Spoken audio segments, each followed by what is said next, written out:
Sejam todos bem-vindos ao especial da CNN Brasil. O título do nosso especial é Brasil pós-pandemia, a retomada. Desta vez estamos com o ministro da Infraestrutura, Tarcísio Gomes de Freitas. Estamos, quer dizer, meu colega Rafael Colombo e eu é que conduzimos essa entrevista com o ministro, a quem inicialmente nossos agradecimentos pela disposição e tempo encontrado para nós. Ministro, minha primeira pergunta é pessoal, realmente pessoal. Veja só, tem um pagode já com o seu nome. O senhor é chamado no pagode de Tarcísio Furacão. Nós, jornalistas, temos, assim, um monte de gavetinhas. A gavetinha de boa notícia é a sua. Toda vez que a gente precisa de uma boa notícia a respeito do governo, está lá o ministro Tarcísio Gomes de Freitas. O senhor é uma unanimidade entre empresários, entre políticos. Como é que o senhor explica a sua extraordinária popularidade? É pelo fato do senhor trabalhar mais e fazer pouca política? Boa noite, William. Boa noite, Rafael. Satisfação estar aqui. Na verdade, eu devo tudo ao presidente Bolsonaro, que me abriu a porta do Ministério, permitiu montar uma equipe técnica. Devo muito aos técnicos do Ministério. Na verdade, eu tenho orgulho de fazer parte de um time que é muito bom. Nós temos excelentes resultados em várias pastas, nós temos excelentes ministros. Estou no meu terceiro governo, é a melhor equipe ministerial com quem eu trabalhei. Então, eu tenho bons exemplos na nossa equipe, eu aprendo muito com todos os ministros, acho o Guedes genial, aprendo todo dia e tenho aulas de resiliência, de simplicidade e competência com a ministra Tereza, e vai ser difícil citar todos os bons exemplos que eu tenho dentro dessa equipe. Montamos um time extremamente profissional, extremamente técnico, que faz aí realmente um trabalho extraordinário. Eu tenho um craque em cada uma das posições, com especialistas, e quem me abriu essa porta foi o presidente. Rompeu um paradigma, foi muito corajoso e nos permitiu, então, montar esse time que está fazendo bastante pela infraestrutura. A gente fica extremamente feliz com os resultados que estão sendo apresentados. Eu acho que o Ministério da Infraestrutura, juntamente com outros ministérios, estão indo numa boa trajetória, assim como o governo Bolsonaro. Do ponto de vista econômico, o que esperar do Ministério da Infraestrutura, ministro Tarcísio? A pandemia foi um choque para todos os setores de atividade, né? O que é que a pandemia mudou no Ministério da Infraestrutura? Havia o Ministério da Infraestrutura antes da pandemia e haverá outro depois, do ponto de vista, por exemplo, de disponibilidade de dinheiro, tanto público, do orçamento público, quanto de financiamento privado, ou não? Não, a pandemia não mudou o nosso cenário. A gente, desde o início, estabeleceu algumas metas, alguns pilares de atuação. Por exemplo, o primeiro pilar de atuação nossa era a transferência maciça de ativos para iniciativa privada, isso não mudou. A gente continuou estruturando projetos de concessão durante a pandemia. Hoje nós temos 34 projetos já encaminhados para o TCU. A gente está fechando agora a estruturação de projetos para leilão de mais 12 ativos. A gente já tinha um orçamento apertado antes, em função da situação fiscal. É o exercício fiscal que o Brasil tem que fazer. O Brasil tem demonstrado compromisso com a solvência. Isso é importante para o resgate de confiança. Esse resgate de confiança tem permitido a gente trilhar uma trajetória decrescente de juros. Isso cria até um pouco mais de espaço fiscal, de fôlego para a gente fazer investimento. Fizemos aí durante a pandemia, nós não paralisamos nenhum tipo de atividade, entregamos 36 obras no primeiro semestre, já entregamos mais 8 obras agora no segundo semestre, e a gente está pisando no acelerador. Nós temos uma boa relação dotação-empenho, empenho-liquidação, então pouca coisa alterou, pouca coisa está tendo que se adaptar em função da pandemia. Então a pandemia pouco afetou a nossa atividade no Ministério da Infraestrutura. Ministro, o senhor tem dito, e a imprensa tem dado grande destaque às suas declarações, que o senhor está zelando pelo maior programa de concessão do mundo, que trará uma avalanche de dinheiro privado na economia. O senhor tem falado também em revolução no setor de infraestrutura. Todos sabemos, isso daí não é segredo para ninguém, que o Brasil não só ocupa um dos piores lugares no ranking mundial de fazendo negócios, como também a insegurança jurídica é sempre um aspecto levantado por investidores internacionais e nacionais. Em que medida a insegurança jurídica está impedindo que a avalanche de investimentos a qual o senhor se refere aconteça? Está muito confiante com a presença dos investidores nos leilões que nós vamos fazer. Observe que nós já fizemos do ano passado para agora 30 leilões de ativos, 29 leilões de concessão e mais 3 prorrogações antecipadas de contrato de concessão de ferrovias, que foi a Malha Paulista, Estrada de Ferro Carajás e a Estrada de Ferro Vitória Minas. Nós estamos muito tranquilos, muito confiantes pelo seguinte, o que o investidor enxerga? Primeiro, o Brasil é um país que tem tradição de respeito aos contratos. E isso ficou muito demonstrado na própria pandemia, onde começou a aparecer muito pleito, por exemplo, de abertura de cancela de pedágio, e a gente conseguiu manter os contratos de concessão operando apesar de todas as dificuldades. Nós temos excelentes ativos. Nós temos, por exemplo, a rodovia Presidente Dutra, o Porto de Santos, o aeroporto de Congonhas, o aeroporto Santos Dumont, a BR-163 no Pará, várias rodovias ligadas ao agronegócio, ferrovias ligadas ao agronegócio ou ao setor mineral. Nós temos as rodovias do estado do Paraná, que é um estado que tem um PIB maior do que o do Uruguai, né, onde as cooperativas do agro são muito fortes, também com produção industrial. Então, um estado muito rico, onde nós vamos lá concessionar 3.800 quilômetros de rodovia. Nós temos uma estruturação de ativos hoje muito sofisticada. A nossa estruturação de projeto é uma das mais sofisticadas do planeta. Isso porque nós aprendemos muito com os erros do passado, trilhamos uma curva de aprendizado, aprendemos com os insucessos, né, da primeira etapa de concessões de rodovia, da terceira etapa, onde a gente misturou, por exemplo, demanda e investimento, onde a gente não respeitou que investimento tem que estar atrelado à demanda, onde a gente usou bancos públicos como variável de ajuste. Então, esses ensinamentos foram incorporados, a nossa estruturação hoje é bastante reconhecida, respeitada no mundo todo. Estabelecemos mecanismos financeiros de proteção dentro de cada contrato.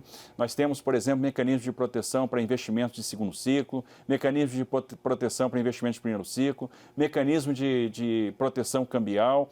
Então, estamos enfrentando aqueles riscos conhecidos aí dos investidores que eram comunicados. Estamos conversando muito com o mercado. Temos uma matriz de risco extremamente equilibrada, um contrato que é cada vez mais flexível a mudanças, né, que está cada vez mais resiliente a situações extraordinárias, onde nós temos mecanismos claros de reequilíbrio econômico-financeiro, de solução privada de conflito por meio da arbitragem. Temos funding, observe a atuação do BNDES no período de crise agora, juntamente com os bancos, em sindicato, e isso, de certa forma, as soluções de mercado estão preservando o caixa do banco para o investimento em infraestrutura. Então, nós temos todos os elementos, todos os pilares para trazer o investidor. Ministro, o senhor falou sobre erros do passado, não quero falar aqui do passado, porque o nosso programa está tentando exatamente projetar o futuro pós-pandemia, né? Mas eu queria recuperar um acontecimento ainda do pré-pandemia, que era a tentativa ou a reclamação de algumas concessionárias de aeroportos, por exemplo. Vou citar um como exemplo. Já havia problema detectado em Viracopos, lá em Campinas, né? E é curioso notar que há ou havia e continua existindo um problema em Viracopos, porque é um aeroporto que nasceu para dar certo, né? Pela importância que ele tem, por exemplo, no transporte de cargas para toda a região, para toda a América do Sul. Mas havia um problema ali, não é? Há novas rodadas de leilões de aeroportos previstas para serem feitas nos próximos meses. O que é que mudou nesses próximos leilões em relação aos leilões anteriores? Que regras existiam que davam errado e que foram consertadas para darem certo a partir de agora? Em cada rodada de licitação que a gente faz, a gente aprende, né? A gente colhe experiências. Nas primeiras rodadas de licitação de aeroportos, a gente cometeu vários equívocos, né? Por exemplo, não exigia um valor de entrada, um valor de outorga upfront. Então, o que daria, por exemplo, para a empresa um cuidado em preservar aquele dinheiro que ela já colocou de entrada, né? Então, fica mais difícil para sair do negócio e isso daria uma responsabilidade também maior no que diz respeito ao BID. O principal erro é a desconsideração demanda versus investimento, e a gente impor uma série de investimentos desatrelados da demanda, né? Eu estou fazendo investimento por fazer, deixando de considerar a demanda existente. Isso, no final das contas, pressiona o fundo, priora o projeto, e a gente acabava corrigindo isso, tentando buscar um juro subsidiado do BNDES, né? Então, a gente precisava usar o banco público como variável de ajuste. E pior, colocar a estatal, no caso a Infraero, como participante da SPE, né, de 49%, com 49%. Então, no final das contas, a gente alterou isso tudo. Na quarta rodada, por exemplo, a gente já veio com a outorga upfront, com o período necessário para a realização da fase mais intensiva de investimento, que a gente chama de fase 1B, que é a fase que nós estamos fazendo investimento no terminal, ampliação de capacidade terminal, pátio de aeronave, ampliação de pista. Esse período inicial, então, está preservado do pagamento de outorga, não se paga outorga nesse período, depois a outorga é crescente até um determinado ano e a partir daí ela flete. E na última rodada, que foi a quinta, a gente já veio com o pagamento por outorga variável, né? A outorga variável, ela permite mitigar, compartilhar o risco de demanda. Então, a gente veio aperfeiçoando a modelagem. Observe que os aeroportos como Viracopos e São Gonçalo do Amarante são aeroportos que têm boa operação, mas eles falham aonde? Justamente na questão financeira. Nós tivemos aí um comportamento oportunista, bids extremamente elevados, e depois um mau gerenciamento da questão das partes relacionadas. Então, a gente não sabe exatamente o que estava sendo feito com empreiteira que é do próprio grupo controlador daquela concessão. O foco não deixou de ser a operação para ser a obra, foi outra coisa que nós mudamos, porque hoje nós temos realmente operadores aeroportuários nas nossas concessões de aeroportos. Nós vamos flexibilizar um pouco a regra na próxima rodada, vamos permitir que fundos de investimento façam seus bids e tenham simplesmente um Technical Support Agreement com operadores aeroportuários, mas realmente a gente passou por um processo de amadurecimento, de construção, de aprendizado, e hoje nós temos aí uma estruturação de projetos muito sofisticada. Pode ver que os leilões que nós fizemos na quarta rodada, que foi o leilão de Florianópolis, Porto Alegre, Fortaleza e Salvador, tiveram um êxito absoluto, obras entregues dentro do prazo, investimentos entregues, sucesso de operação e o contrato sadio. E o próximo leilão agora, o senhor destacaria quais aeroportos? Bom, agora nós vamos fazer os leilões, o leilão de aeroportos, são 22 aeroportos que nós vamos listar até o final do primeiro trimestre do ano que vem, nós temos 3 blocos.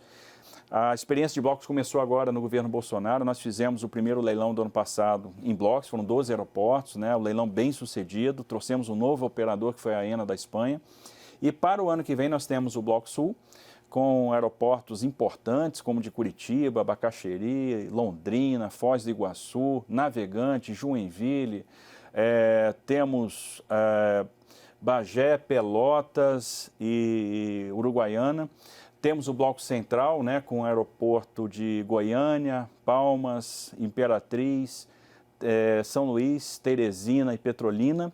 E temos o Bloco Norte com os aeroportos de Rio Branco, Cruzeiro do Sul, Porto Velho, Tefé, Tabatinga, Manaus e Boa Vista. Então, temos conversado aí com os investidores do mundo inteiro, temos vários grupos interessados, aqueles que já estão no Brasil, outros grupos que ainda não estão posicionados e têm um forte interesse de entrar no mercado brasileiro, além de vários fundos de investimento. Ministro, na descrição que o senhor faz das lições aprendidas nas outras rodadas de concessões e de outorgas, o senhor faz uma descrição em 2 trilhos. Uma, o senhor descreve a atividade regulatória que vai se tornar mais flexível. A outra, o senhor se refere a como que as outorgas mesmo são concedidas. Aí é um ponto central ao qual o senhor se referiu, que eu acho que a gente podia elaborar um pouquinho mais em torno dele. Quando o senhor fala de outorga variável, o senhor menciona também outorgas capazes de amortecer oscilações de câmbio. Essa talvez seja uma das maiores preocupações de investidores internacionais. As oscilações de câmbio são, em primeiro lugar, imprevisíveis. Em segundo lugar, elas podem ser dramáticas para o investidor, que traz recursos lá de fora para cá e tem que gerar aqui caixa para pagar em moeda forte lá. Como é que funciona a outorga variável capaz de amortecer a oscilação de câmbio? Bom, a gente estabeleceu, então, um valor de outorga, estão estabelecendo um valor de outorga variável nos contratos. Nós temos outorga variável nos contratos de aeroportos, nos contratos de rodovia. Nós não tínhamos isso nos contratos de rodovia, foi uma coisa incorporada recentemente nessa última estruturação que nós estamos fazendo, né? É o que está acontecendo, por exemplo, na BR-153 Goiás-Tocantins, na Nova Dutra, vai ser assim na CRT, em todas as estruturações que nós estamos fazendo a partir de agora, nas rodovias do Paraná. Então, a gente calibra um valor de outorga variável, que vai ser um percentual da receita, e esse valor vai funcionar como um colchão, como uma poupança. Então, a partir do momento que o investidor toma recurso no exterior, o que nós vamos fazer? Caso haja uma depreciação de câmbio, nós vamos usar aquele valor de outorga variável para amortecer a perda com essa depreciação. Ou seja, nós vamos abater a perda daquele valor de outorga variável devido. Ou acrescer na outorga variável caso haja um ganho com variação. Nós vamos trabalhando com débitos e créditos numa conta gráfica para cada up and down do câmbio. E vamos fazendo isso até o final do período de financiamento, deixando um período entre o final do financiamento e o final do contrato para fazer o ajuste de contas. Então, o objetivo é zerar o jogo, é zerar a conta, né? É fazer com que o investidor, partindo sempre da lógica, que é uma convergência de câmbio e inflação no longo prazo, que ele resista às variações de câmbio e preserve a sua taxa interna de retorno em moeda estrangeira no curto prazo. Bom, isso aí soa como música para eles. Essa sua frase, preservar a taxa de retorno dele a longo prazo em moeda forte, é o que todo investidor gostaria de ouvir. Eu queria agora dar um passo adiante no raciocínio que o senhor está expondo. O senhor nos expôs a modalidade pela qual o senhor acha que vamos ser capazes de convencer essa avalanche de investidores esperando a hora de entrar aqui. A gente vê que eles ainda estão esperando em certa medida. Quais são, na sua cabeça, os objetivos estratégicos centrais? Aqui a gente começou meio que do pequeno para o grande. Nós começamos a falar de aeroportos, o senhor mencionou ortogas e estradas. Onde está o seu pensamento estratégico quando o senhor expõe ao público externo de investidores o que o senhor pretende fazer? A gente tem que atingir os objetivos da política de infraestrutura, né? E a concessão, no final das contas, é um veículo para isso. A gente não consegue fazer o investimento com recursos públicos, a gente tem que recorrer realmente ao investimento privado e é muito bom passar os ativos para a iniciativa privada. No final das contas, onde é que está o foco? O foco está na prestação de serviço para o usuário, é isso que a gente quer. Até a discussão de outorga é uma discussão secundária. A gente não modela nenhum projeto para obter um resultado financeiro para o Estado. Tanto é verdade que nas prorrogações de concessões de ferrovia, nós estamos utilizando a outorga devida ao Tesouro para fazer novos investimentos. Nós emplacamos essa semana, junto com o TCU, o investimento cruzado pela primeira vez, ou seja, a outorga vai virar uma nova ferrovia. As outorgas do setor portuário, elas são simbólicas, são outorgas de R$1, porque o objetivo não é a outorga, é fazer o investimento. Por exemplo, nós vamos licitar terminais de celulose agora já em agosto, no dia 28 de agosto. A outorga dos 2 terminais que nós vamos licitar, a outorga mínima é R$1. O que interessa para a gente é quase R$500 bilhão de investimento que essa concessão vai gerar. Então, a preocupação não é a outorga. O que a gente quer? Reequilibrar a matriz de transportes. Então, a gente quer ter um reequilíbrio nos modos de transporte. A gente quer dobrar a participação do modo ferroviário na matriz. A gente quer impulsionar a navegação de cabotagem. Porque, no final das contas, isso vai reduzir o custo do Brasil. Vai tornar o transporte mais eficiente. A gente quer melhorar a prestação de serviço para o usuário. A gente quer integrar as regiões do país. Então, os projetos de infraestrutura, e notadamente esses que nós vamos passar para a iniciativa privada, eles são importantes por causa disso, para atingir os objetivos da política de transporte, inclusive aqueles objetivos relacionados à sustentabilidade. Um dos objetivos do Ministério é a descarbonização da matriz de transportes. E nós vamos conseguir isso com impulso à cabotagem, com impulso à ferrovia, utilizando modos de transporte mais eficientes do ponto de vista energético, que promovem a substituição de carbono. Então, é nessa linha que nós estamos estruturando os projetos. Isso é importante porque, por exemplo, os investidores também estão muito conectados à questão da sustentabilidade, o fluxo financeiro vai ser cada vez mais atrelado aos padrões ambientais. O senhor tem sido cobrado por isso, sobre índices de desmatamento da Amazônia, sobre as notícias divulgadas o tempo todo na imprensa nacional e internacional. Os investidores o cobram antes de sinalizar um eventual investimento aqui no Brasil sobre a veracidade ou não desses fatos e sobre o que o governo Bolsonaro faz para conter o desmatamento do meio ambiente? É claro que os investidores, eles pedem esclarecimentos, né? Eles têm curiosidade a respeito do que é verdade, do que é guerra de narrativa, né? Do que é guerra comercial. E a gente presta os esclarecimentos. E a gente mostra o seguinte: primeiro, o Brasil é uma potência ambiental e não dá para a gente abrir mão disso. De fato, nós somos. Nós temos uma trajetória de muito sucesso na questão do meio ambiente. O Brasil é o país que tem mais de 60% de reserva florestal, nós temos 84% de Amazônia preservada, nós temos 44% de matriz energética renovável. No que diz respeito à energia elétrica, isso ainda é maior, supera os 80%. Né? Então, nós temos uma série de projetos que convivem, né, com o desenvolvimento sustentável. Poderia citar a Estrada de Ferro dos Carajás, a exploração mineral em Carajás, que convive com a Floresta Nacional dos Carajás, extremamente preservada, e a gente mostra que é possível aliar exploração econômica, desenvolvimento com preservação. Essas coisas coexistem muito bem. Assim como a provisão da infraestrutura também coexiste bem com a preservação. A exploração da bacia petrolífera de Urucu também é um case de sucesso, acho que todo mundo devia conhecer, para ver como é que se explora petróleo e gás natural no interior do Amazonas com muita sustentabilidade. Eu tenho pequenas clareiras lá no interior, circundadas de floresta, absolutamente preservado, um gasoduto que leva o gás natural da província de Urucu até Manaus, 660 quilômetros de duto, né? Então, onde a gente fez, por meio desse gasoduto, a substituição das plantas de energia de Manaus, convertendo, né, o óleo diesel para o gás natural. Então, é um exemplo aí para ser demonstrado, né? A gente voa horas na Amazônia sem ver nada desmatado, né? Então, outra coisa, há um engajamento do governo em melhorar os índices que estão sendo apresentados até agora. Então, realmente é uma convicção em investir em biotecnologia, em aumentar o vigor das fiscalizações. Foi criado um Conselho da Amazônia, que é liderado pelo vice-presidente da República. Então, é uma demonstração clara de compromisso político para que a gente mantenha a nossa tradição de preservação do meio ambiente. E outra coisa que a gente está mostrando para eles é que a nossa estruturação de projetos é sustentável. Nós estamos trabalhando em parceria com entidades mundialmente respeitadas, como o Climate Bond Initiative, como a GIS da Alemanha, que estão olhando os nossos projetos e tentando colocar o nosso projeto num bom padrão ambiental.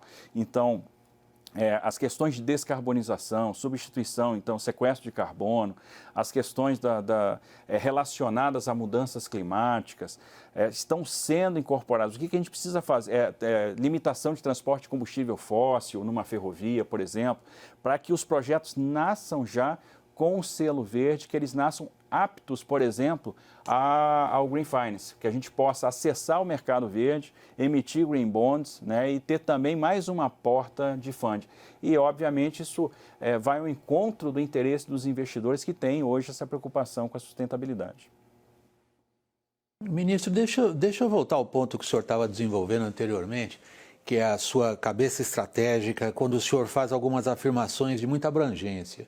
Por exemplo, mudar o padrão, ou mudar o modal de transporte como uma relação essencial para diminuir o custo do Brasil, por um lado, e atender essas demandas bastante óbvias e muito claras e muito vocalizadas atualmente por investidores em relação à sustentabilidade e a políticas ambientais que o senhor acabou de defender. Como é que o senhor está se dirigindo aos investidores? Nós sabemos que o Estado brasileiro perdeu a capacidade de investimento. Isso é um fato público e notório, a gente pode gostar ou não gostar, mas é um fato da realidade. Quando o senhor, por exemplo, pensa no escoamento da produção de soja, que no Brasil ela é completamente contrária ao senso comum. A gente faz a soja produzida no meio do continente vir por estradas depauperadas e por portos que o senhor está agora começando a colocá-los na modernidade, quando a gente teria a possibilidade de fazer isso escoar para cima e usando o transporte fluvial. O senhor tem na carteira uma série de projetos que o senhor convida os investidores a realizar o investimento, porque o Estado brasileiro não pode? certeza. A gente apresenta para eles, por exemplo, o que é necessário para reequilibrar essa distribuição aqui no Brasil. Durante muito tempo a gente fazia não tinha um simbolismo, né? A gente podia, a grosso modo, dizer o seguinte: 85% da produção brasileira estava ao norte do paralelo 16 e 85% da produção brasileira era escoado a partir de portos que estavam ao sul do paralelo 16. Então é um flagrante desequilíbrio. Só para ilustração do nosso público, o paralelo 16 é mais ou menos ali onde está Porto Seguro. Exatamente. Então, o que acontece? A gente precisa reequilibrar essa distribuição. E aí o Arco Norte, por exemplo, aparece como uma alternativa. Os projetos que nós estamos apresentando para os investidores são projetos que, primeiro, têm demanda. Isso é uma coisa muito importante para que o investidor entre. São projetos que já nascem com demanda. Pega uma Ferrogrão, uma ferrovia que já nasce com 30 milhões de toneladas de capacidade. Isso é uma coisa única, né? Isso é um grande atrativo. Então, realmente é o que desperta o interesse. A gente está fazendo roadshow para a Ferrogrão agora. Temos 12 interessados trabalhando conosco e que pediram espaços, né, para debater essa ferrovia e eu estou bastante otimista com relação à concretização dela. Para levar realmente carga para o Arco Norte. Se a gente pensar em Miritituba há 5 anos atrás, 6 anos atrás, nós tínhamos um terminal lá, privado, com uma capacidade de 3,5 milhões de toneladas. Hoje nós temos 15 milhões de toneladas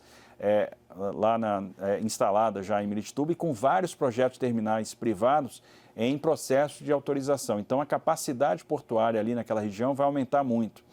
Então, nós temos um grande projeto que é a Ferrogrão. A gente está desenvolvendo 2 grandes eixos ferroviários, o da Norte-Sul, que foi licitado ano passado.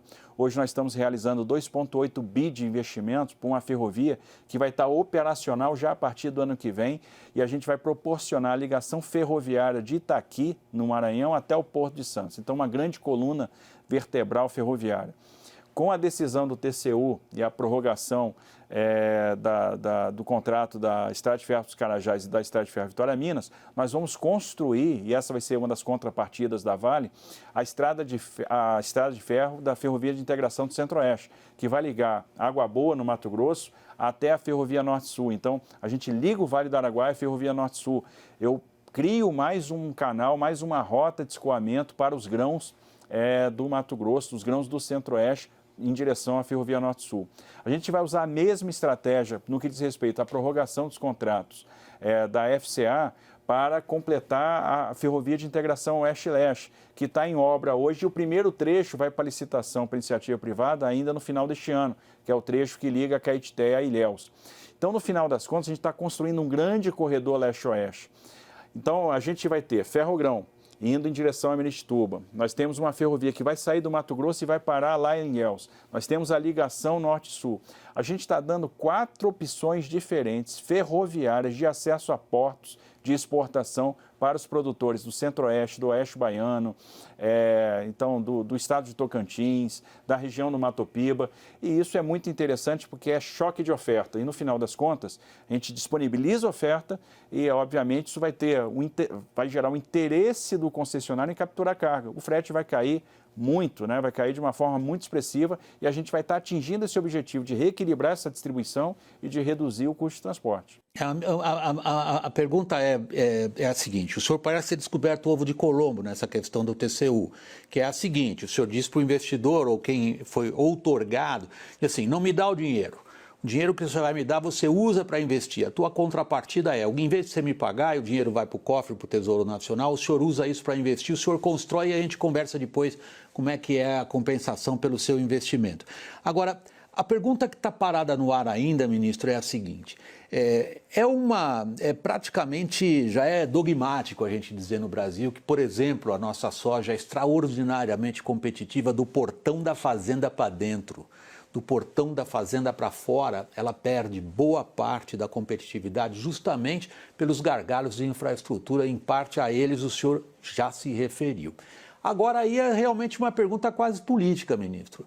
Quando que o senhor poderá dizer ao produtor de grãos brasileiro que a competitividade dele será boa, tanto para fora como já é hoje para dentro do portão da fazenda? Observe que o governo Bolsonaro está fazendo, né? Nós vamos proporcionar aí 30, 40 bilhões de reais nos próximos anos de investimento em ferrovia, eminentemente privado, e usando muito esse mecanismo do investimento cruzado a que você se referiu, né? Onde a gente troca a outorga, né, por uma prorrogação de contrato, por uma obra ferroviária. Essa obra ferroviária, depois de pronta, é da União. O que a gente faz com essa ferrovia? A gente licita a operação. Como a gente venceu o risco de engenharia, a gente vai entregar para o privado uma ferrovia que já está construída, aquilo que tinha um valor presente líquido negativo ou que era insuportável para se fazer uma concessão precedida de obra, passa a ter valor presente líquido positivo. E quem construiu tem alguma vantagem na licitação dessa nova absolutamente, ferrovia? Não tem. Porque ela vai concorrer com qualquer outro operador de ferrovia. Ele pagou pela outra rodovia que ele estava usando. Ele pagou por aquela que teve o contrato prorrogado. Então, ele faz a obra e entrega para nós. A gente licita a operação, eu vou oferir uma nova outorga. Essa nova outorga pode ir para o Tesouro ou ser reinvestida em outro segmento ferroviário. E assim nós vamos fazendo ferrovia. Esse movimento com o que está projetado, Ferrogrão, o eixo norte-sul, né, de Itaqui até Santos, esse que já vai estar operacional ano que vem. Né, a gente já vai sentir o efeito da Norte-Sul ano que vem. A prorrogação da Malha Paulista, a gente está investindo 6 bilhões de reais em 5 anos nessa prorrogação. A gente sai de uma capacidade de 35 milhões para 75 milhões. O que isso vai significar no final das contas? Em torno de 25% de redução de frete em 5 anos. O eixo leste-oeste, desde Água Boa até Ilhéus. Então, no final das contas, a gente está falando de dobrar a participação do modo ferroviário na matriz de transporte em cerca de 8 anos. E aí o nosso produtor vai começar a sentir a repercussão disso. Fora isso, a navegação de cabotagem. Nós temos um projeto de lei que o Poder Executivo vai mandar para o Congresso agora para usar o nosso potencial de costa. Hoje a gente tem 11% de cabotagem, de participação na cabotagem na matriz de transporte, mas a gente pode alavancar isso, a gente pode ter 40% de aumento de frota até 2022, porque basicamente a grande virtude do PL, desse projeto de lei de cabotagem, é proporcional ao aumento de frota. Então a gente vai começar a usar esse potencial de costa e também nós vamos fazer um investimento em hidrovias. Estão, por exemplo, trabalhando para licenciar o derrocamento do Pedral do Lourenço, que vai perenizar a hidrovia do Tocantins. A gente já tem a Iclusa ali, então vai ser uma nova rota de escoamento de produção. A hidrovia do Madeira, que o governo do Bolsonaro está agora dragando, que também é outra rota importante para as cargas que saem do noroeste do Mato Grosso, que saem do estado de Rondônia. Então, nós estamos equalizando essa questão da matriz de transportes, tornando-a mais eficiente, e isso vai ter uma repercussão no frete. Só para ter ideia, às vezes, como é rápida o efeito da política pública. Nós passamos 47 anos para pavimentar a BR-163 no Pará, e a gente se acostumou a todos os anos ver aquelas cenas de atoleiros, de filas de caminhão. Caminhão sambando. Caminhão sambando, caminhões parados. E o governo Bolsonaro entregou isso em muito pouco tempo. Entregou isso em novembro do ano passado, ela pavimentada até Miritituba. A redução no frete em direção a Miritituba no ano de 2020 já foi de 26%. Isso é muito fácil de explicar. Porque um caminhão, como ficava atolado, como parava na atoleira, ele fazia 2, no máximo 3 viagens mês do centro de gravidade ali, que é Sinop, Sorriso, até Miritituba. Hoje, o caminhão faz 6, 7 viagens mês. Então, houve realmente um decréscimo no frete e ele foi bastante significativo. O ministro falou de uma série de obras aqui que estão sendo realizadas, né? E nós ouvimos em todos os níveis de governo, governos municipais, estaduais, governo federal, a iniciativa privada também, sempre reclamar muito da dificuldade de obtenção de licenciamento ambiental para fazer obras, das mais simples às mais complexas. Qual é a avaliação que o governo Bolsonaro tem disso e o que é que o governo Bolsonaro pretende mudar nessa área da obtenção de licenciamento ambiental para, ao mesmo tempo, preservar o meio ambiente e também permitir que as obras aconteçam na velocidade adequada? Continua difícil? Olha, melhorou muito. Melhorou muito porque eu acho que o licenciamento ambiental está cada vez mais técnico. Como é que a gente encara o licenciamento ambiental? O licenciamento é uma grande ferramenta de gestão de risco ambiental. Então, é um exercício que a gente é obrigado a fazer, levando em consideração possíveis impactos, de que forma a gente vai tratar esses impactos, vai mitigar, que tipo de estrutura nós vamos projetar, que efeitos nós vamos compensar, que efeitos nós vamos evitar. Então, é uma atividade extremamente importante. De certa forma, o licenciamento ambiental ficou difícil, ou foi difícil há algum tempo, porque ele se tornou muito procedimental, muito focado em diagnóstico e pouco focado em prognóstico, e também por deficiência do empreendedor. Então, a gente tem que fazer um meia-culpa e reconhecer que, muitas vezes, os estudos que nós apresentávamos eram insuficientes, eram de baixa qualidade e, obviamente, isso não aguardava, né? Não tinha aderência, não tinha a aceitação daqueles profissionais responsáveis pelo licenciamento. Então, de certa forma, a gente precisa restabelecer a confiança. De um lado, nós temos que fazer o exercício, nós temos que tornar esse licenciamento mais profissional, então temos que melhorar a qualidade dos estudos, ter um estudo mais focado em prognóstico, o que eu evito eu não compenso, se eu não consigo evitar eu mitigo, e o que eu mitigo em parte eu compenso, e assim a gente tem que encarar o licenciamento, sempre tendo em vista que os fluxos financeiros sempre vão estar cada vez mais atrelados a esses padrões de meio ambiente. Então, isso é inescapável.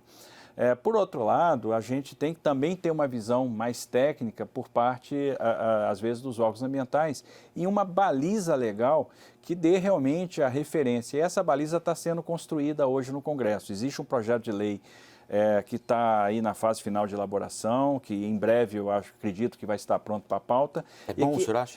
Eu acho que é um projeto bom, ele está ficando muito equilibrado, ele é fruto de muita discussão com os diversos setores, né? Com o agronegócio, com ambientalistas, com empreendedores, envolveu de fato assim, muito debate, traz inovações importantes, traz simplificações para aquilo que pode ser simples, né? Obviamente existe uma gradação, ou seja, eu tenho que sempre confrontar potencial degradador com resiliência no meio ambiente. Então, se eu tenho um empreendimento muito simples numa área resiliente, o licenciamento ele pode ser muito simplificado. Se eu tenho um empreendimento que tem um alto potencial degradador, o risco é alto e a área é sensível, obviamente eu vou ter que estudar muito mais, eu vou ter que discutir a exaustão, a viabilidade daquele empreendimento, e a partir do momento que a gente tem essas premissas na cabeça, o licenciamento começa a se tornar mais fácil. E eu acho que está melhorando muito.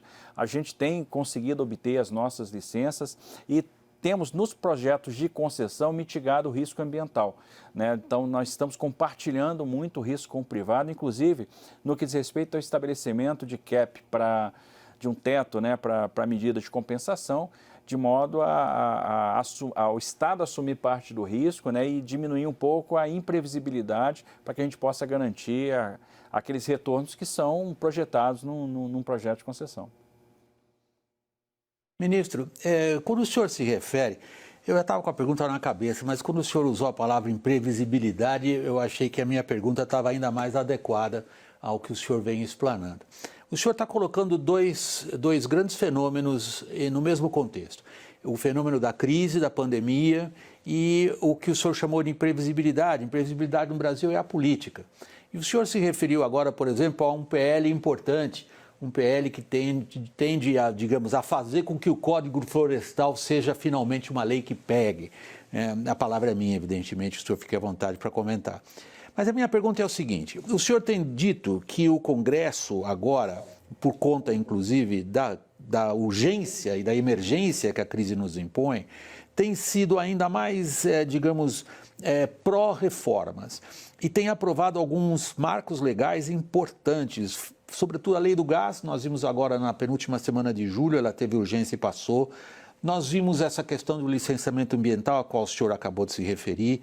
Nós temos legislações importantes em relação ao petróleo, a licitações, cabotagem, debêntures, mas também o marco do saneamento, finalmente aprovado. Uma vergonha um país como o nosso, não é, ministro? 50% da população não ter acesso à água tratada e a esgoto, a gente finalmente aprova o marco legal e aí um veto presidencial joga de novo isso como um problema político, por causa da relação entre a prorrogação de contratos de estatais e a entrada da iniciativa privada. Como é que o senhor está vendo essa questão? Olha, realmente, é o que você falou, a gente tem um déficit, né? Nós temos uma dívida com a sociedade brasileira. É inadmissível que a gente tenha aí 30, 40 milhões de brasileiros sem acesso à água potável e 100 milhões de brasileiros sem acesso a esgoto. É inadmissível que a gente tenha 10, 15 bilhões de reais de perda de água por ano, né? É inadmissível que a gente pressione o sistema de saúde por pessoas que ficam doentes por falta de saneamento. O Congresso tem sido muito proativo no que diz respeito às reformas. É muito comum a gente fazer reuniões com bancadas e ver os parlamentares dizendo o seguinte: olha, eu quero ajudar meu país, eu estou apto a encarar uma agenda, né, de reforma, quais são as prioridades para o Ministério da Infraestrutura, e da mesma forma eles estão fazendo para outros setores, né? Nós tivemos uma semana muito rica em termos de debate no Congresso, com a aprovação da medida provisória 945, que trouxe mais modernidade para o setor de portos, né? Um debate em outros tempos, assim, quase que impossível, mas hoje existe uma maturidade do parlamento e até, eu diria, uma orientação pró-business muito grande, que vai ser muito importante para a transformação de ambiente de negócio no Brasil. O saneamento finalmente passou, nós temos o poder de trazer centenas de bilhões de reais de investimento. A gente conversa com os fundos de investimento no exterior, muitas vezes apresentando o nosso portfólio de infraestrutura, de transportes, né? Eu apresento ferrovia, rodovia, portos, aeroportos, naquelas empresas que têm uma gama de atuação muito grande. Às vezes o CEO vira para mim e diz: olha, tudo bem, bacana, mas eu quero entrar em água, eu quero investir em água, eu quero investir em saneamento. Nós temos aí mais de 50 bilhões de reais de projetos em estruturação hoje no BNDES. Então, concessão, né, do serviço de água e esgoto de Alagoas, em Cariacica, no Espírito Santo, em Porto Alegre, no estado do Rio Grande do Sul, Ceará, a SEDAI no Rio de Janeiro. Então, são projetos extremamente relevantes. A previsão é que o primeiro leilão seja feito agora em setembro, vai ser o leilão da Casal, lá de Alagoas. E tem essa questão do veto. O veto é um veto técnico, né? É óbvio que existe algum estremecimento político, mas eu acho que é um enfrentamento necessário, porque se a gente permitir que contratos de concessão sejam prorrogados por mais 30 anos com as empresas estatais, isso vai postergar mais ainda o investimento em saneamento. A gente vai atrasar mais Exatamente. ainda aquilo que a gente tanto necessita, porque o fato esse tempo todo, as empresas estatais não conseguiram fazer os investimentos, não conseguiram caminhar com passos firmes na direção da universalização do serviço. Está mais do que demonstrado que a gente precisa do investimento privado. E não faz sentido a gente querer agora dar mais 30 anos para empresas estatais, né? Manter o modelo e, de certa forma, postergar os benefícios que a lei de saneamento está trazendo. Então, é um contrassenso, né? Eu acho que a gente tem que parar para pensar e fazer uma reflexão profunda sobre isso, que o Brasil ganha muito com o veto e isso é uma alavanca para acelerar a entrada do privado nesse setor importante. Ministro, deixa eu voltar a um aspecto que o senhor indiretamente abordou, mas com a franqueza que o caracteriza. O senhor não deixou de se referir aos percalços, aos obstáculos, que eu coloco aqui sem nenhuma conotação de drama ou de exagero, que a política impõe a gestores, como é o seu caso. O senhor elogiou, por exemplo, o ímpeto reformista do Congresso, algo que me parece que coincide bastante com os fatos, né? E essa emergência da crise também parece que empurra os políticos em direção a aprovar reformas das quais talvez a gente nem estivesse falando, estivéssemos em um outro ambiente. Porém, nós vamos para eleições municipais no final desse ano. Além disso, nós vamos para a renovação da presidência das duas casas legislativas. E o senhor mesmo deixou implícito o papel decisivo do presidente da Câmara e do presidente do Senado em empurrar essas reformas, né? Nós sabemos, no mundo político brasileiro, no nosso sistema de governo, o poder que tem os presidentes das casas legislativas em apressar votações, a regimentar blocos de deputados, e isto ainda ficou mais importante na época em que eles não têm reuniões presenciais. Agora vem a minha pergunta dirigida ao senhor, gestor público. Em que medida o calendário eleitoral, tanto das eleições municipais quanto das casas legislativas, importuna o seu sono todo dia, ministro? Fortuna. Na verdade, a gente tem tido uma relação excepcional com o parlamento. Eu tenho visto um ganho de maturidade muito grande. pleitos muito legítimos. A gente tem feito, como os tempos são de vacas magras, né, a gente tem muito pouco dinheiro, a gente tem trazido as bancadas para discutir as emendas e principalmente para discutir, vamos dizer, uma alocação ótima de recursos de emenda em infraestrutura. Por exemplo, evitar pulverização de recursos, que é algo que não gera resultado.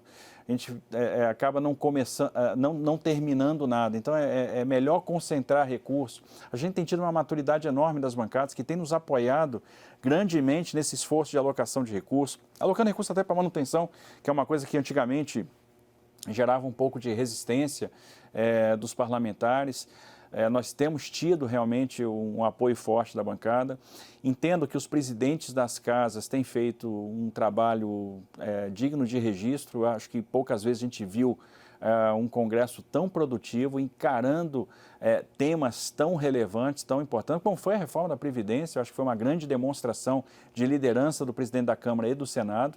São dois presidentes que têm liderança e uma orientação pro-business, estão comprometidos com reformas importantes, com um direcionamento pro-business, com uma mudança no arranjo produtivo, com uma mudança no nosso ambiente de negócios. Então, eles têm feito um trabalho realmente notável e a quantidade de legislação importante que já foi aprovada, como, por exemplo, a lei das agências, né? Eu falei a reforma da Previdência, começaram a discussão da reforma tributária, então não tiveram medo de encarar a reforma tributária. Estão encarando lei de concessões, estão encarando lei de licitações e contratos. Eles nos cobram, por exemplo, envio da lei de cabotagem, né? Nos cobram outras reformas. Estão discutindo a lei do licenciamento, debêntures, PL do gás.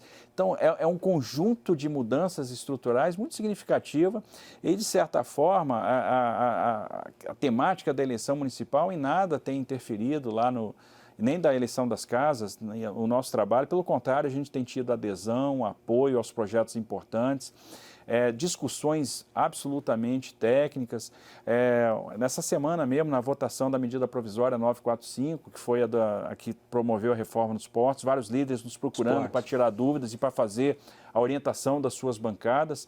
E a gente fica muito feliz como brasileiro de ver esse movimento, né, que realmente é um movimento que mostra um amadurecimento político. A gente tem tido resiliência para suportar crises importantes e com a preservação do nosso sistema democrático, que é um sistema forte e vibrante. Ministro, eu queria saber que avaliação o senhor faz do momento vivido pelas empreiteiras brasileiras, que foram violentamente atingidas pela Operação Lava Jato, seus dirigentes, né, muitos deles, e consequentemente as empresas também. Muito se falou da necessidade de separar a pessoa física da pessoa jurídica, né? De preservar o emprego, preservar o know-how dessas empreiteiras e punir dirigentes que eventualmente tenham cometido delitos. Também falamos muito sobre uma dificuldade na obtenção de acordo de leniência, né? Porque o Ministério Público aceita uma coisa, que o Tribunal de Contas da União não aceita, que outro departamento não aceita. O senhor acha que em algum momento a gente vai chegar a um consenso para conseguir facilitar a produção de um acordo de leniência? As empreiteiras brasileiras vão conseguir se recuperar do baque sofrido durante e depois da Operação Lava Jato? Eu entendo que a Operação Lava Jato trouxe ensinamentos importantes. Eu acho que o mercado de construção teve que fazer uma profunda reflexão sobre o que aconteceu e sobre como caminhar, né, para frente. E isso essa reflexão não é feita só pelas empresas que se envolveram na Lava Jato, ela é feita pelo mercado como um todo, inclusive concessionárias hoje. Isso é fundamental, principalmente aquelas concessionárias que têm um braço empreiteiro, que têm uma ligação com a empreiteira, que tem aí no grupo partes relacionadas. A gente tem procurado estimular a questão da integridade, por isso nós criamos um selo de integridade no Ministério, que é justamente para premiar e divulgar, né? Isso funciona muito como um padrão de comparação, empresas que adotam realmente padrões de governança, padrões de integridade, que é o que a gente quer. A gente quer trabalhar com empresas que levam a sério a questão da integridade. Não há mais espaço para determinadas práticas, né? E o Brasil realmente mudou e tem mudado com muita velocidade nesse aspecto. Entendo que o acordo de leniência é algo positivo, né, para manter, para preservar realmente o know-how, esse conhecimento de engenharia de empresas importantes. Lá tem vários pais de famílias, engenheiros bem formados, gente com acervo. Essas empresas têm muito acervo, têm histórico. De certa forma, a gente está aprendendo a lidar com a situação, e essa situação hoje ela está sendo... nós temos um processo de uniformização de procedimentos. Esse processo está sendo liderado pelo presidente do Supremo Tribunal Federal, ministro Dias Toffoli, justamente para que esses acordos sejam efetivos, para que depois haja segurança jurídica para que essas empresas voltem a operar sob uma nova ótica, sob um novo padrão de governança, com um novo compromisso. Então, no final das contas, o acordo de leniência tem que ser encarado como uma oportunidade. E as empresas que se envolveram com problemas no passado, por serem grandes e por terem tido a experiência e aprendido da pior forma, elas podem liderar um processo de transformação do mercado da construção civil. O exemplo delas pode impulsionar outros, e aquilo que elas ganharem no que diz respeito à governança, do que elas vão implementar, elas podem disseminar para todo o mercado. E a gente pode começar a construir um novo padrão de governança nesse setor da construção civil. Então, acho isso fundamental. E é muito importante que a sociedade perceba que aqueles valores que foram desviados foram devolvidos, né? E o interessante seria que essas empresas devolvessem da melhor forma, devolvessem fazendo o que elas sabem fazer de melhor, aquilo que elas fizeram de pior. Ministro, o senhor, quando se refere ao mercado, o senhor se refere a uma enorme amplitude de agentes econômicos, investidores, operadores dos mercados de capitais, os dirigentes de grandes empresas, às quais o senhor agora se referiu também. As empreiteiras brasileiras sempre estiveram entre as mais importantes do mundo. E quando o senhor se dirige ao mercado, o mercado conferiu com muita atenção a sua declaração, dizendo que os projetos de infraestrutura no Brasil, estou citando o senhor, podem conferir retornos entre 8% e 12% no mundo. Não existe nada igual, o senhor disse. Alguns agentes de mercado acham que o senhor está otimista demais. Ou não. Na verdade, a gente tem mandado, por exemplo, o TCU, e observe, quando a gente fala em 8,5%, 9% real ao ano, é aquilo que nasce da nossa modelagem. Obviamente, a nossa modelagem é um referencial. Essa modelagem ela acaba no dia do leilão, que vai depender, por exemplo, do bid da empresa e da atitude da empresa perante aquele projeto. Agora, nós somos conservadores no estabelecimento de premissas, nós somos conservadores no que diz respeito a CAPEX, nós somos conservadores no que diz respeito à demanda, e existem vários upsides em cada um desses projetos. O projeto de aeroporto, por exemplo, tem muito upside, porque é um projeto em que a receita acessória, que é a receita comercial, ela acaba sendo a receita mais importante do ativo. E se o operador é habilidoso na gestão dessas receitas, se ele consegue maximizar a exploração do sítio aeroportuário, ele consegue alavancar suas taxas de retorno. A mesma coisa vale para rodovias, por exemplo, e por isso é tão importante ter um portfólio. Isso é um fator importante do nosso programa de concessões. Ninguém estuda o nosso sistema regulatório, sistema jurídico para entrar num projeto só, ou para participar de um leilão, porque pode fracassar e gastou um monte de dinheiro para aprender um pouco mais de Brasil. Então, é importante ter portfólio. E o portfólio ele traz a seguinte oportunidade: eu posso agregar 2, 3 ativos e estabelecer o mesmo centro de operação, ou seja, eu posso criar sinergia entre esses ativos. E isso é uma alavanca para o resultado. Então, se a gente está modelando projetos que têm taxas de 8,5%, 9% ao ano real, essas taxas, dependendo da configuração do projeto, dependendo do entorno, elas podem chegar realmente a 10%, 11% ao ano real, até 12% ao ano real. Isso já tem acontecido. Por exemplo, no caso das linhas de transmissão, projetos de energia, e não é difícil isso acontecer nos projetos de rodovia. Isso explica, por exemplo, o desconto que nós tivemos recentemente na concessão da BR-101 Santa Catarina. Por que o grupo que ganhou foi tão agressivo? Porque ele já administrava a concessão da rodovia de integração do Sul, que é contígua, então ele tinha uma vantagem competitiva. Isso pode acontecer quando a gente levar em consideração o sistema 364, 365, com o 53 Goiás Tocantins, com a 060, 364, 452.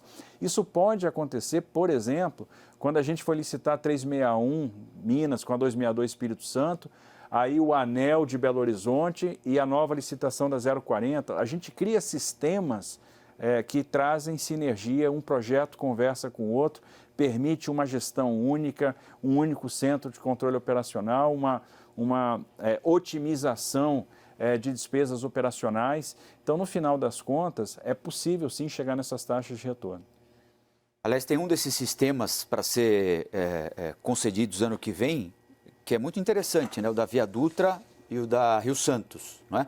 E o senhor participou daquela transmissão que o presidente Jair Bolsonaro faz às quintas-feiras e ele lembrou ali que havia intenção de instalação de mais praças de pedágio, tanto no Rio quanto em São Paulo, e isso não vai ocorrer. Agora, o senhor disse uma outra coisa, que a tendência é de o preço do pedágio das praças já existentes cair para o usuário.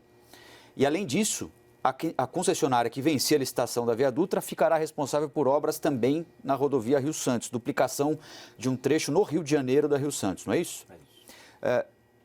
Onde é que o concessionário vai ganhar dinheiro se ele vai ter de investir na Via Dutra e cobrar menos pelo pedágio com as mesmas praças?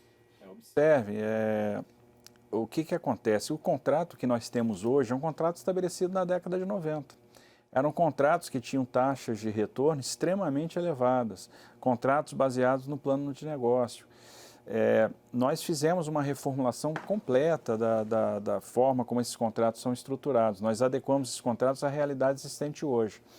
Então, nós estamos conseguindo trazer uma quantidade muito grande de investimento, nós avançamos muito em tecnologia de operação rodoviária, nós vamos ter iluminação de LED ao longo da rodovia inteira, nós vamos ter câmeras inteligentes a cada 500 metros, nós vamos ter 4 faixas subindo e descendo da Serra das Araras com uma velocidade diretriz de 80 km por hora, terceira faixa, quarta faixa, via exclusiva com free flow, em Guarulhos, e a potência financeira da Dutra, em função do alto tráfego, e nós estamos falando da ligação Rio-São Paulo, que são as 2 cidades mais importantes do Brasil, tamanha que ela comporta, que ela acomoda, e aí vem a inteligência do modelo também, a Rio Santos, que do contrário nós não teríamos como fazer investimento. Então, a gente consegue duplicar até a Angra dos Reis e fazer obras de adequação de capacidade até Ubatuba.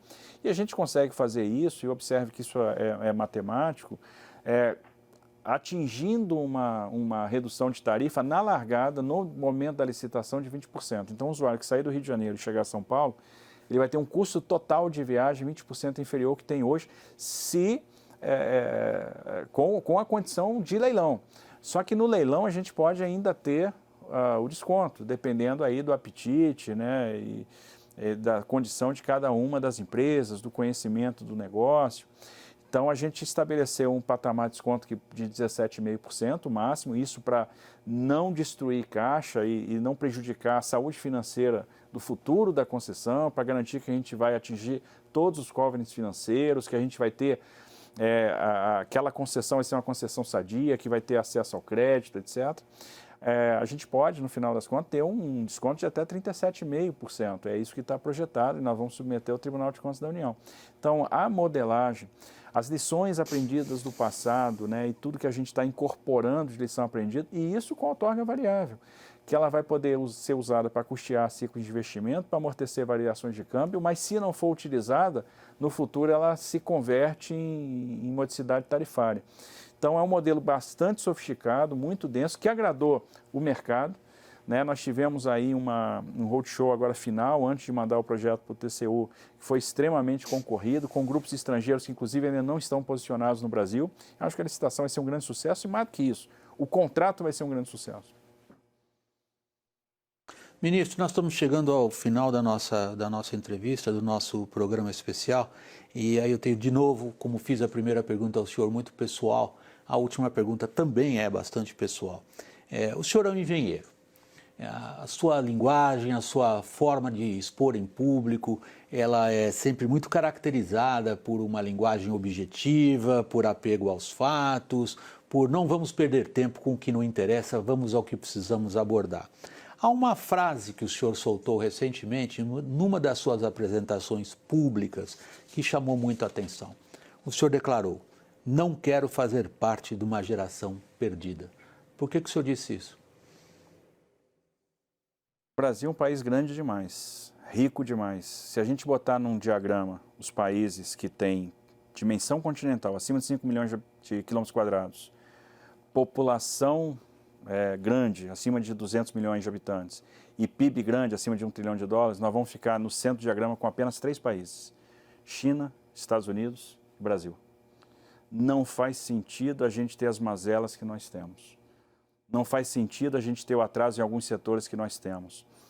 E eu ficaria extremamente frustrado de chegar à velhice e verificar que a nossa geração não fez pelo país, não deixou legado, não transformou, se acomodou com situações que são absolutamente inaceitáveis, como a do saneamento básico. O presidente Bolsonaro foi muito corajoso a fazer um rompimento, por exemplo, com uma trajetória de fracasso. Ele trouxe técnicos para os ministérios, não entregou ministérios para os partidos políticos, e isso está se mostrando acertado. Para fazer isso tem que ter coragem, muita coragem. Obviamente ele paga um preço por isso, mas é um preço que tinha que ser pago, e isso é legado. E o que nós estamos fazendo, no final das contas, é projetar o futuro e trabalhar incansavelmente para deixar legado. Porque o Brasil não merece algumas situações que nós vimos. O Brasil não merece a corrupção, o Brasil não merece a falta de universalização do saneamento, a falta de tecnologia, a infraestrutura deficiente. O Brasil é um país rico, um país grande, com muito potencial. E a responsabilidade da nossa geração é fazer essa transformação, para a gente chegar para os nossos filhos e netos e dizer: puxa, fizemos a diferença, não vivemos em vão. Eu tenho uma pergunta a fazer ao senhor, para não deixar escapar. A gente lá no primeiro bloco falou bastante sobre aviação, mas no pré-pandemia, o senhor tinha uma intenção de abrir o nosso mercado, né? De trazer para cá outras empresas. Nós tínhamos 4 empresas aéreas àquela altura do campeonato, não é? Nossas, voando aqui, o que já é pouca coisa para um país desse tamanho. O senhor tinha a intenção de atrair para cá, especialmente as empresas de baixo custo, para aumentar a competição, baixar preço de passagem, interiorizar a aviação, que é um problema, né? A gente ainda não conseguiu fazer isso. E a pandemia mudou todo o quadro, né? Atingiu em cheio, violentamente, especialmente o setor aéreo. Como é que o senhor imagina que vai ser esse mercado daqui em diante, ministro? É difícil projetar, porque é um mercado que depende muito do comportamento humano, da predisposição para viajar. E, obviamente, a pandemia vai trazer algumas mudanças de comportamento. A gente está vivendo a era das reuniões virtuais e está todo mundo aprendendo o seguinte: puxa vida, isso funciona. Isso economiza recursos, economiza tempo, é menos cansativo. Então, a retomada, a velocidade da retomada vai depender de fatores que absolutamente nós não temos controle. Por exemplo, se for anunciada uma vacina eficaz para o vírus, amanhã o comportamento muda completamente. Nós vamos ter uma recuperação muito mais acelerada. O que não pode mudar é a linha que nós estávamos trilhando, que é a linha da simplificação regulatória, é a linha da diminuição de custos, é enfrentar, por exemplo, a questão do preço dos combustíveis, e aí, com algumas medidas no que diz respeito a monopólio de distribuição, a gente pode reduzir o preço do querosene de aviação.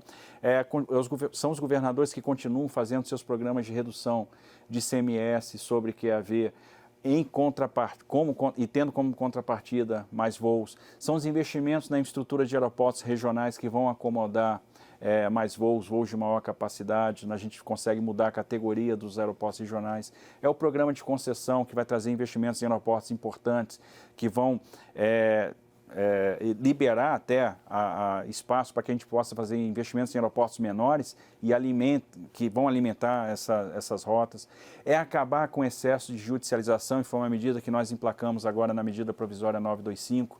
O Brasil era o país que mais judicializava no mundo, é o único país do mundo que a gente tem, por exemplo, indenização por danos morais quando um avião não decola por falta de teto. E isso parece um negócio, vamos beneficiar o consumidor, só que quando a gente está beneficiando todo mundo está perdendo, porque esse recurso vai sair de algum lugar, e isso pressiona a tarifa. Então, essas mudanças estruturais, elas têm que ser feitas, né?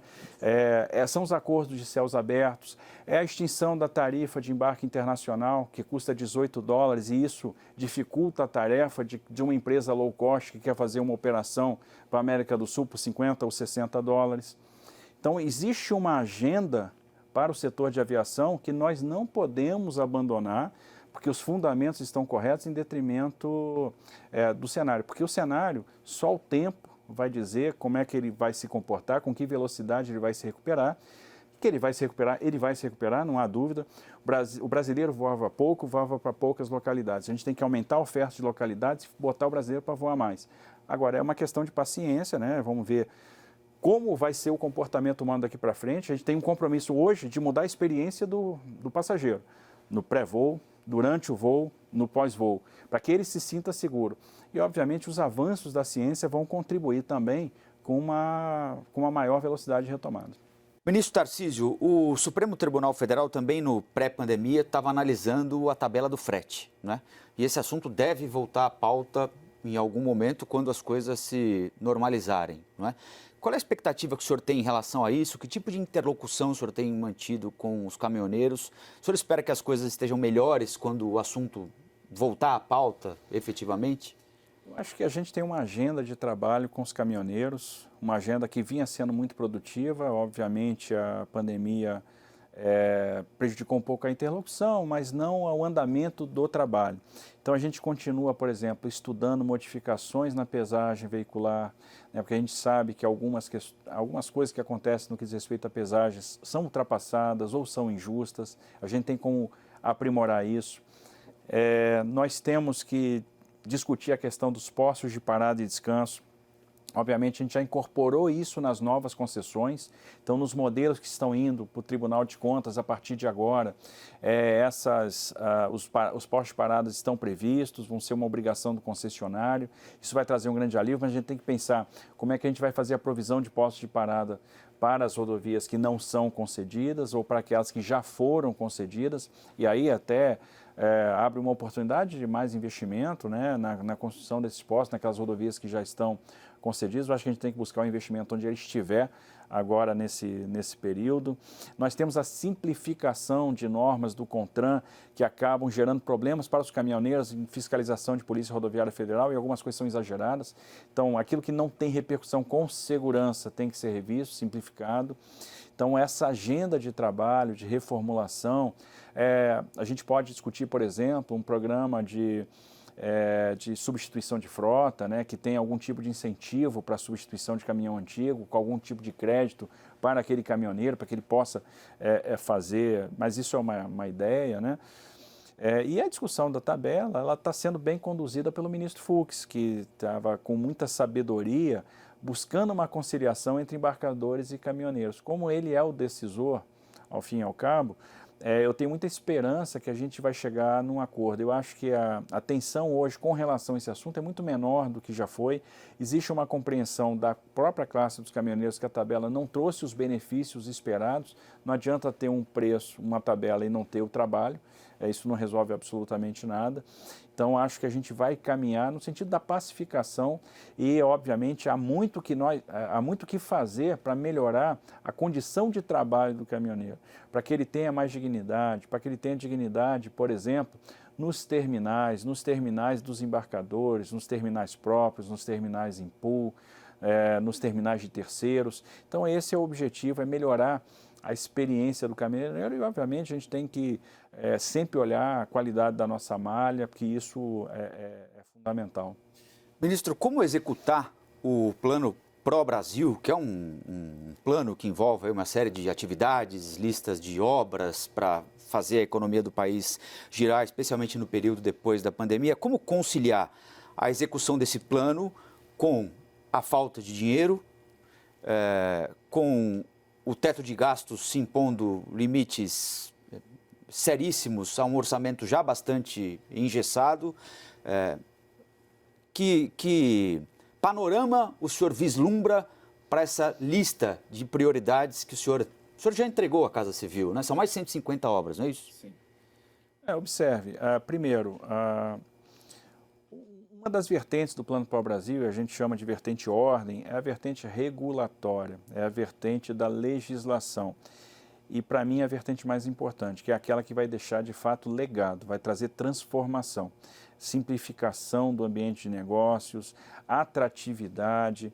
Então, essa é a vertente mais importante, aqui tem que estar a nossa maior energia. Então, aqui está o PL do gás, que vai trazer o gás barato, que vai trazer o regime de autorização para o gás, o PL de ferrovias, que vai trazer o regime de autorização para as ferrovias, então permitindo que nós tenhamos ferrovia com uma conotação muito mais privada do que o que nós temos hoje, ou seja, a gente traz incentivo para o tomador de risco. A discussão sobre regime de concessão versus regime de partilha na questão do petróleo, saneamento já foi aprovado, a questão da legislação de meio ambiente, a questão do swap cambial para acabar com o efeito come-cota, tornar as operações de swap mais baratas, o PL de debêntures para trazer incentivos para uma nova classe de emissores, né, para o investidor institucional, permitindo a emissão dessas debêntures em moeda estrangeira, nas regras dos países de emissão, sem fee-home tax no retorno do capital, o PL do free flow. Enfim, nós temos uma pauta legislativa que é uma pauta de transformação do Brasil e a orientação pro-business e a liderança dos presidentes das casas nos permite ter esperança de que isso vai avançar bem no Congresso. A gente vê uma predisposição dos parlamentares a encarar isso, né, como uma necessidade, uma profissão de fé e fazer com que a gente tenha essa transformação. No que diz respeito ao eixo progresso, aí nós estamos falando dos investimentos. E a predominância é o investimento privado. No Ministério da Infraestrutura, a gente está falando da realização de mais de 100 leilões daqui até o final do mandato do presidente Bolsonaro. A gente está falando de 250 bilhões de reais que vão ser contratados. Mas a gente está falando também de centenas de bilhões de reais no óleo e gás, centenas de bilhões de reais no saneamento básico, leilões de energia, tanto na área de transmissão quanto na área de geração.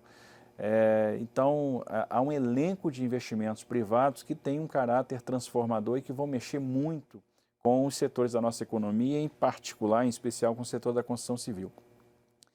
A gente complementa esse esforço privado com alguma coisa de obra pública. Se a gente pegar o montante de obra pública que está previsto, é muito inferior àquilo que nós temos em termos de investimento privado. Então, a prioridade, a predominância, de fato, é o investimento privado e essa linha do governo Bolsonaro. Porque em determinado momento chegou a ser colocado como se houvesse um confronto entre a necessidade de executar o plano e a necessidade também de colocar o país de volta ao trilho do ajuste fiscal assim que a pandemia passasse, né? Como se essas coisas fossem incompatíveis e o governo tivesse duas cabeças, a desenvolvimentista e a fiscal, né?